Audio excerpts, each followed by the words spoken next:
I-announce ko na po and please share ninyo na nakipagkaisa po ang grupo ng Kampilan.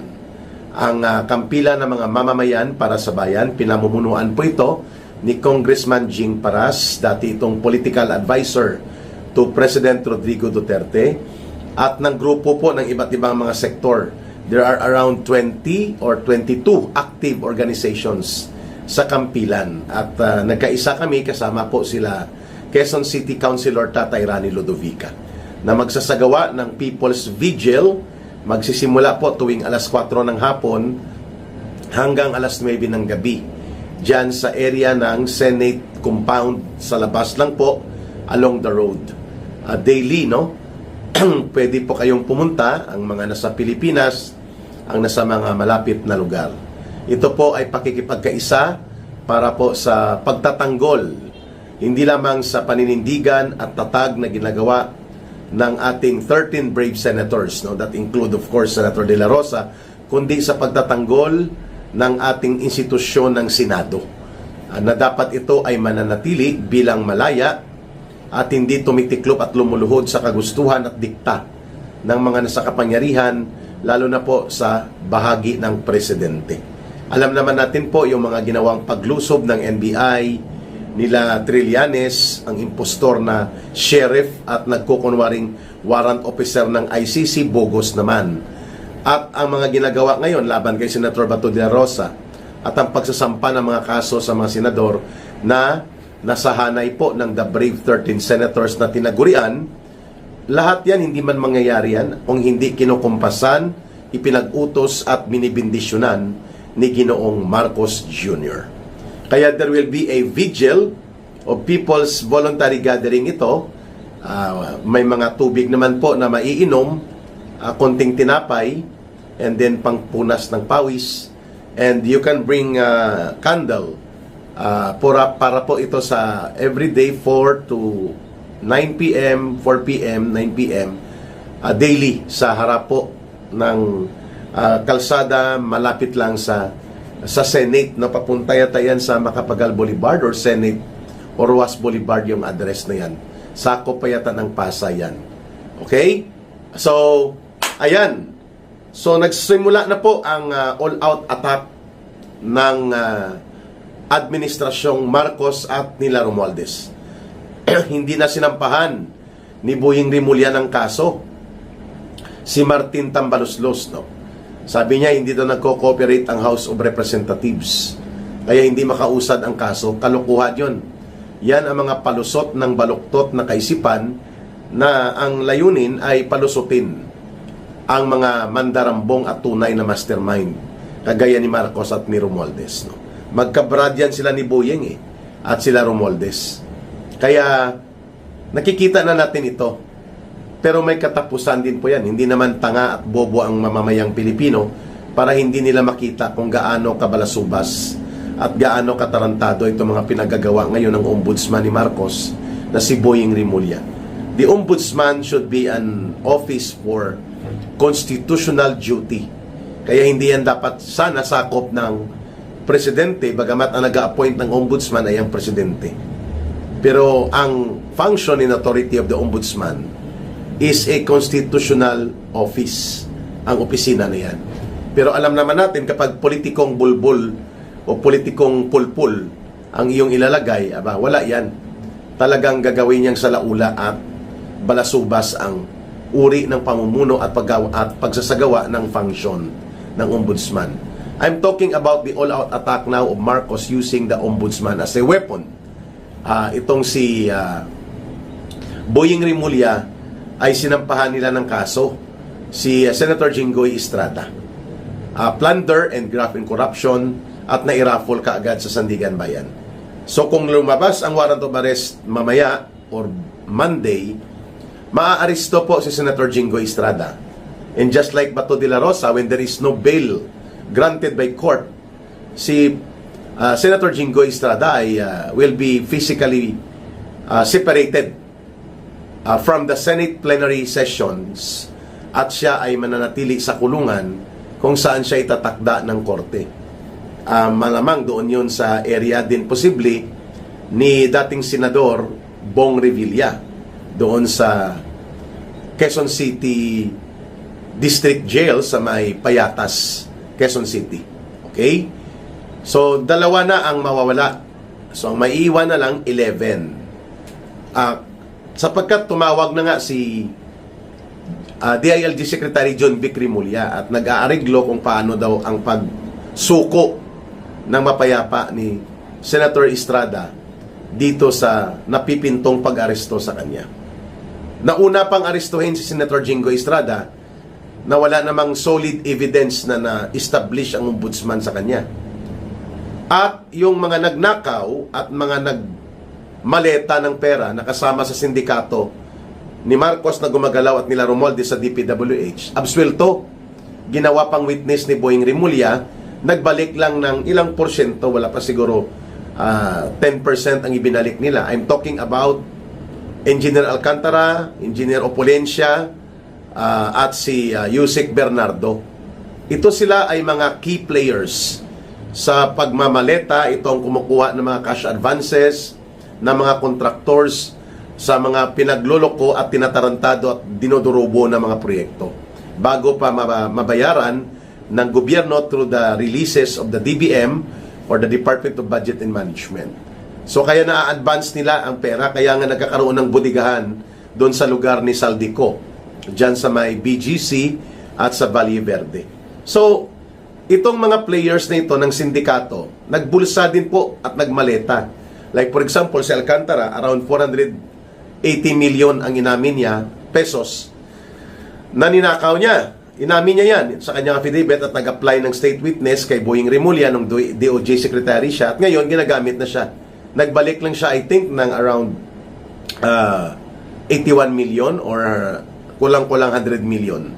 So may naitago pa siya at na safety sa kanyang pinagnakawan na inamin niya na mahigit 300 million mantakin mo.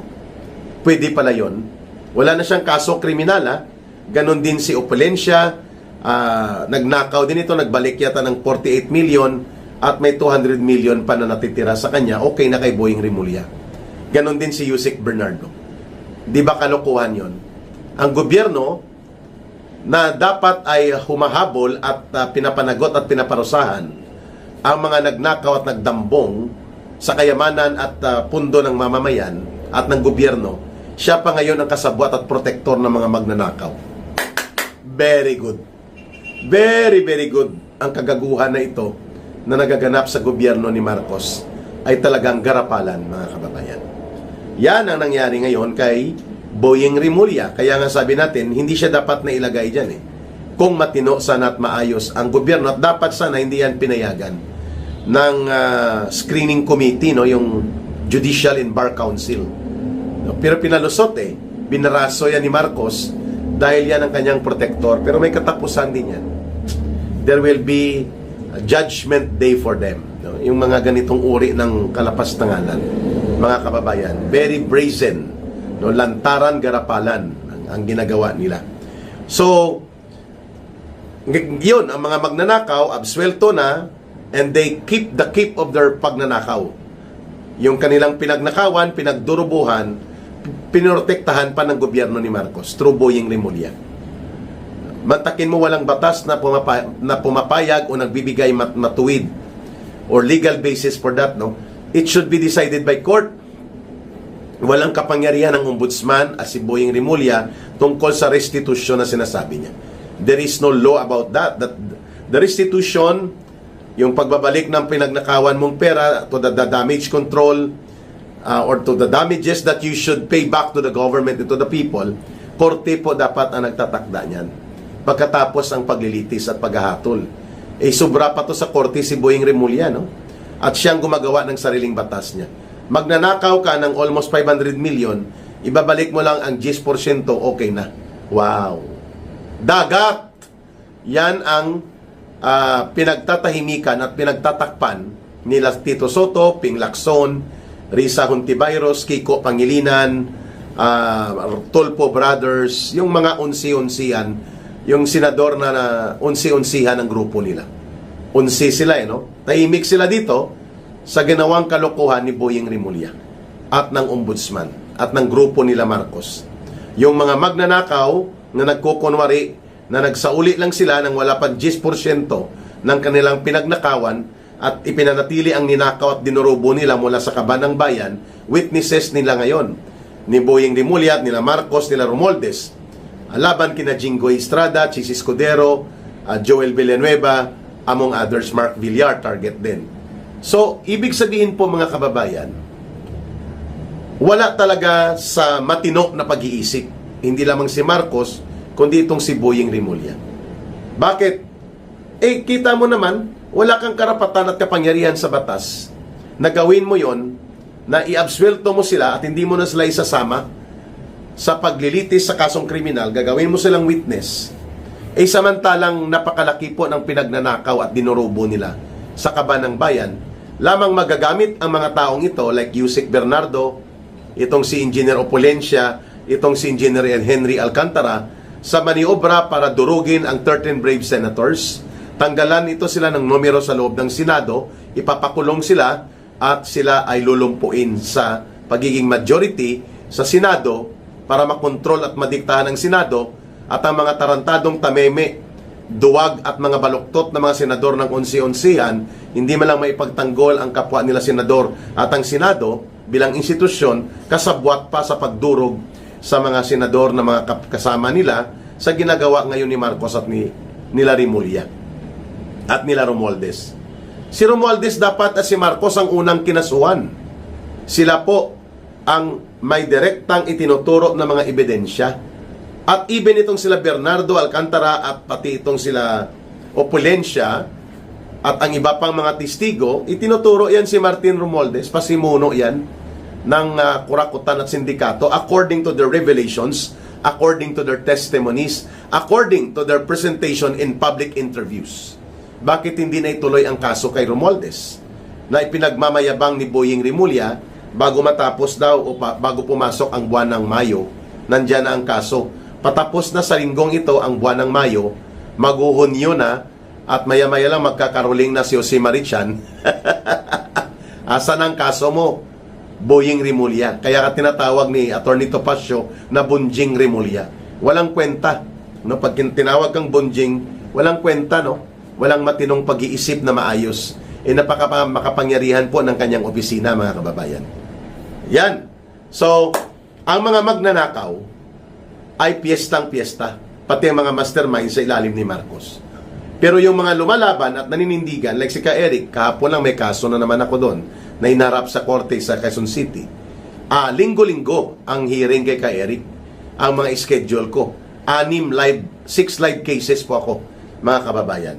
Hinahabol nila ako ng gobyernong ito para patahimikin ako, perwisyuhin ako, takutin ako, at pahinain ang loob ko na magpapatuloy sa pagsasalita.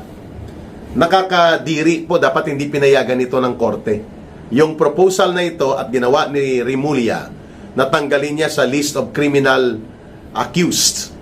Itong sila Alcantara, sina Opulencia, at itong si Bernardo. Dahil gagamitin niya ito laban sa mga senador na tinatarget niya Not for Martin Romualdez. Tinatarget nila ni Marcos. Dapat ating itong ma-expose.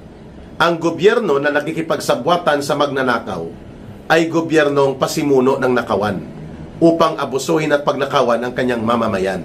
That is exactly the storyline that Boying Rimulya and Marcos Jr. are pushing to the narratives na okay lang magnakaw ka, basta ibalik nyo lang ang porsyento, ipanatili nyo ang sobra, at magtisti-tistigo kayo sa target naming wasakin. Kasi nagnanakaw din kami. Yon ang teorya. Yan bang ibig sabihin ng aksyon na ito ni Boying Rimulya at ni Marcos Jr.? Exactly! Mga kababayan, yan talaga yan. Yan talaga po ang pinakaminsahe niyan. Kaya, dapat nating ipaalam sa taong bayan na ang ginagawa ngayon ni Marcos Jr. at nila Boying Rimulya ng Ombudsman ng Department of Justice, tinitipo nila ang lahat ng mga magnanakaw na ginamit nila sa nakawan bilang key operators nila on the ground. At pinanatili nila ang pinagnanakaw at dinurubot, kinulimbat na mga limpak-limpak na mga milyon-milyon, bilyones na pera, magbalik lang ng ilang porsyento at kanilang i-absuelto without the court procedures, without the court decision, at walang batas na nagbibigay ng ganong kapangyarihan kay Marcos at Rimulya, ginamit na nila ngayon as witnesses di umano upang durugin ang 13 brave senators. Ang tinatarget nila dyan, si Senator Jingo Estrada, dyan na, si Senator Mark Villar, si Senator Chis Escudero, si Senator Joel Villanueva. 4. So, kung pati si Senator Bato de la Rosa, i-count natin into physically absent dahil nga sa pagtutulak na ito, di 5 ang mawawala sa 13, 8 na lang ang matitira.